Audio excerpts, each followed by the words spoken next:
الحمد لله والصلاة والسلام على رسول الله أما بعد فأعوذ بالله من الشيطان الرجيم بسم الله الرحمن الرحيم قال النبي صلى الله عليه وسلم من كان يؤمن بالله واليوم الآخر فليقل خيرا أو ليصمت. زما عزتمندو مسلمانانو ورونو، ژبه یو داسې شی دی چې د دې په وجه باندې انسان جنت تم داخليږي، جهنم تم داخليږي. او په ژبه باندې څه داسې کلمات، الفاظ او جملې ادا کول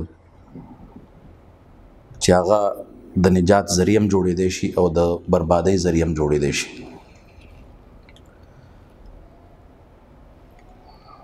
په ژبه باندې څه داسې الفاظ ویل چې هغه د نکاحونو یو ذریعہ او سبب هم جوړېږي. لکه مثال په تور باندې د نکاح په موقع باندې کله چې تا ایجاب او قبول وکړو، نو ووایه چې د ایجاب او د قبول په وجه باندې ستا ډېر رشتې هغه ستا سره منسلک شوي او ته په ډېرو رشتو کې وتړلی شوي. څوک د سخر جوړ شو، څوک د خواښې جوړه شوه او څوک د اوښې جوړ شو، څوک د خپلوان جوړ شو، صرف د ژبې په وجه باندې. او د ژبې الفاظ داسې الفاظ، عجیب الفاظ وي چې په دې باندې رشتې ختمیږي، هم طلاقونه هم واقع کیږي، صرف د ژبې په وجه باندې. دې وجه نه نبی صلی الله علیه وسلم فرمایلی چا چې ماته ضمانت راکړ د ژبې او د خپل شرمګاه، نو زه هغه ته ضمانت ورکوم د جنت. نبی صلی الله علیه وسلم د جنت ضمانت ورکړی. او مشهور هم داسې وي چې د ژبې په زیاتو خورېدلو کې، خوځولو کې نجات نه وي. من صمت نجا. څوک چې چپ پاتې شو نو داسې شو لکه نجات یې ومونده.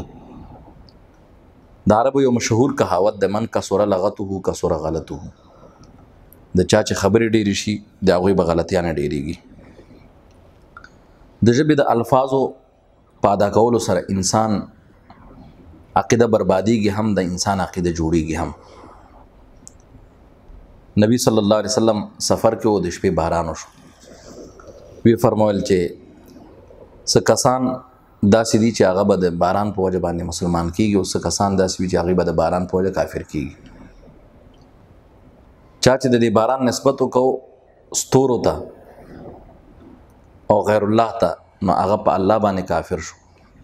او چا چې د باران نسبت وکړو صرف او صرف رب العالمین ته، عقیده دا و چې بارانونه الله کوي، او عقیده دا وی چې د ستورو او دارنګه د المر او د سپوږمۍ په وجه بارانونه نه کیږي، بارانونه صرف رب العالمین کوي. نو د په الله باندې ایمان راوړه. بخاری کې دا روایت ده. دارنګه نبی صلی الله علیه وسلم د ژبې موږ او تاسو مسلمانانو ته ډېر زیات تلقین راکړی چې اکثره ویښیاران خلک هم وایي چې په ژبه کې هډوکی نشته.